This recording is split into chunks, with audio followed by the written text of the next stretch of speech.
Hey everyone! So in today's video, I will be reading fan fiction for a week straight. Honestly, reading fan fiction for a week straight isn't really like a challenge to me.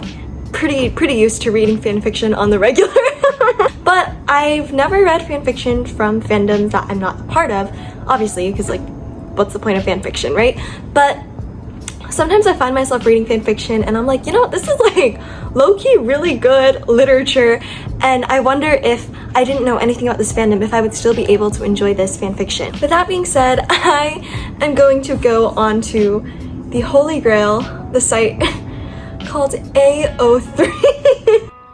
Okay, so I'm gonna go to all fandoms and then I'm going to just see what's popular. So first thing, I think I'm gonna have to read a Harry Potter fanfiction. I don't think I can escape it because there are just so many and they're probably really good ones. So I'm gonna sort by kudos and then just gonna see which ones are the most popular. Alright, so the first one. Alright, so I'm reading the synopsis and I don't understand any of it. Long fic charting the Marauders' time at Hogwarts and beyond from Remus's POV. Diversion from canon in that Remus's father died and he was raised in a children's home and is a bit rough around the edges, otherwise canon compliant. Okay, and then the next one is called Manacled. This one is a Hermione Granger x Draco Malfoy. Harry Potter is dead in the aftermath of war. Okay, that one sounds fun too. I think of these two, I'm gonna read Manacled just because I feel like I understand the synopsis more. I have no idea what's going on in the first story synopsis, so I think I'm gonna read Manacled. And okay, it is quite long. It's 370,000 words, and the longest book I ever read was around 400,000 words. It was IQ84 or 1Q84 by Haruki Murakami. So I do think that I won't be able to finish it, but I do think that I'll try to read at least the first 10-20 chapters so that I understand the story well enough. Okay, I'm gonna move on to the next fandom. Should I go? I think I'm gonna go by category. So I just did books and literature, and I'm gonna go to cartoon, comics, and graphic novels, and Marvel is the number one story on that. So again, I'm just gonna sort by kudos, and then okay, the first story is called I Am Groot. It's only 1,000 words. The synopsis says, extremely not safe for work fic told from the perspective of Groot. I'll read it because it's the number one and it's only 1,000 words, but I do think I'm gonna read the second most popular one too, because that one's only like 1,000 words long. So the second one is called Dark Matter. And okay, there are a couple of fandoms in here. There's the Avengers, Spider-Man, DCU, the DCU comics, Batman, and Marvel Cinematic Universe. Okay, so, I think it's like a crossover. So it's where Peter Parker like transports himself to the DCU universe, and that's so interesting. I have watched all the Spider-Man movies and a couple of the Avengers movies or a couple of Marvel movies, but I have not watched any DCU movies. The only one I watched I think was Aquaman, but not any of no Batman, no Wonder Woman, anything like that. So I still consider myself not a part of this fandom, and I don't know, this looks like a really interesting book. I love crossovers, but I don't know if I'll be able to finish it because it's pretty long. Okay, that's number 2. Alright, so I think I'm gonna choose one more fan fiction, and I already did the books and literature and cartoon/comics category, so I'm gonna go to the anime and manga category, which is where I usually go in. That's where I usually linger, but actually, I'm not a part of the number one fandom on AO3, which is My Hero Academia, so I will be choosing this fandom. I've never watched this anime. I know close to nothing about it. I only know Bakugo's name, and I don't know anything about the story, so this is actually a really good experiment. I'm gonna, again, sort by kudos, and then the first one is called Yesterday Upon the Stair, and it's about Midoriya Izuku. Has always been written off as weird, and as if it's not bad enough to be the quirkless weakling, he has to be the weird quirkless weakling on top of it. But truthfully, the weird part is the only part that's accurate. He's determined to not be a weakling, and in spite of what it says on paper, he's actually not quirkless. Okay, so I feel like quirk or having a quirk or being quirkless has a different meaning than what I'm interpreting. Maybe I'll find out as I read. yeah, it's also pretty long, 424,000 words, which is longer than the longest book I've ever read. So again, I'm gonna try to read at least the first 10 to 20 chapters, and yeah, that will be book number 3. So I think I'm just going to leave it at those 3 and like 3 1/50th of a book, because there is that one I Am Groot story. So I'll see you once I'm finished reading the first story. Hey! Okay, so it's low-key been over a week since I filmed that last part of my video, but I just got kind of busy, so apologies, I got a little sick, so if I'm a little toasty sounding, then that's why. But I finally have my thoughts and feelings gathered, and I'm ready to share them, and I guess I'll start with the story that I enjoyed the least, and then I'll go to the story I enjoyed the most. But quick disclaimer, even if I have criticism on any of these stories, I want to just go ahead and commend whoever wrote them, because I think that all these stories were super duper good and well written. So no hate to any authors ever. I think it's so awesome that you were able to sit down and write so many words and compel so many people with those words. So absolutely not me criticizing these authors, just me sharing my experience. Third place, we have Yesterday Upon the Stair. This was the My Hero Academia fic, and I just found it really hard to understand the politics of this world.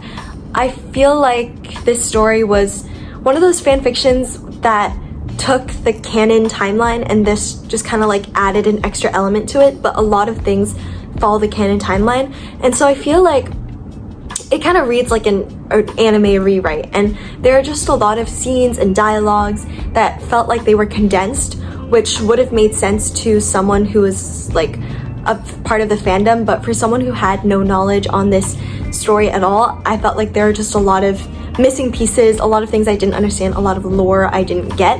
I feel like the 2 other stories I read were more like taking characters from that piece of fiction and then putting them in an alternate universe. So the story or the plot of the fan fiction was new to both people in the fandom and people who weren't in the fandom. So that's why I feel like this story, Yesterday Upon the Stair, was the hardest to understand for me, because there's just so much that I didn't understand. But I still think it was super duper well written and well paced. I think that writing wise, there was nothing cringy that jumped out at me, and I honestly think that if I went to watch the anime and then come back to read the story, I would understand a lot more. So with that being said, I have started watching My Hero Academia, and it's pretty good so far, girl. So I think I'm gonna go back and reread the story after I finish the next couple episodes. In second place, we have Manacled. This is a Harry Potter Hermione fanfiction, and I actually really enjoyed it. Part of the plot is that Hermione loses her memory, and so when she recalls it, it conveniently gives me more backstory. And I do think this is one of those stories that doesn't take what's canon and twists it. It more so takes the characters and puts them in a brand new situation for everyone. And so I feel like there are a lot of questions that I had, but there's enough context for me to like guess. And I feel like it wasn't super hard for me to understand what was going on, and so it wasn't too confusing, which is what I'm trying to say. Although it was very well written and well paced, and I could see why this was like #1 in Harry Potter fanfiction, it just was very hard for me to root for those characters. This is a dark romance, and so I'm not a big fan of dark romance or morally gray characters in the first place, which made it hard for me. But it also made it hard for me to root for these characters because I have very little connection to Hermione and Draco in the first place. So even if like maybe if I had more of a connection to these characters, I could look past the morally gray actions and try to root for them, but since I didn't have that connection, I just found it really hard to enjoy the book. I do think that this was the best story out of the ones I read in terms of writing. I can tell that whoever wrote this has read real books. Like, they probably didn't just read or watch the Harry Potter movies. They definitely read Harry Potter books and have read real books. So I feel like this read the most like a real book and was the best written. First place, I have Dark Matter, and low-key, I kind of knew this one was going to be my favorite because I love crossovers. I love like reincarnations. I love time travel, stuff like that. So I was already excited for this book. And I also had the most knowledge of these characters. Like, I knew about Peter Parker. I've watched all the Spider-Man movies. In the beginning of this book, it starts like when Spider-Man and everyone is fighting Thanos, and so there's very little explanation for that situation. You're kind of just immediately put into that fight scene. If I weren't a fan of Marvel, or if I wouldn't say I'm a fan of Marvel, but if I didn't know about what was going on at the time, I would have been completely clueless and I probably would have dropped this. Fortunately, I did have some knowledge on Infinity Wars, so I was able to read it and not be super confused. Once Peter Parker dimension travels to the DC universe, I was scared that I wasn't gonna get everything, but low-key, because Peter Parker doesn't know anything about that universe too, we as the reader follow his journey in understanding and learning about the world, and so it honestly wasn't confusing for me at all, which I think added to my experience a lot. And there were honestly some things that I felt like I didn't know about, but it was better that I didn't know about it. For example, there's this one character who's a librarian, and when she first appeared in the story, I fully thought that she was like insignificant and would be completely like forgotten about in the next chapter. But turns out she like is pretty important to the story, and I was like, oh my gosh, like that's a fun surprise. That probably wouldn't have been a surprise to me if I had already known about her involvement in the story. So yeah, I really enjoyed this story, and I low-key might keep reading it, but I don't think this was as well written as Manacled. There were some things that were written a little bit in a confusing manner, but I kind of just looked past it because I was enjoying the other parts of the story, you get what I mean? But yeah, this took the #1 spot in terms of enjoyment. The one you've all been waiting for, Groot. I didn't feel like it was fair for me to rank Groot with the other fanfictions because I Am Groot was just so many light years beyond the ones, like honestly, it was many light years beyond Okay, so in conclusion, I think that it is very difficult to get into a fanfiction without being in the fandom.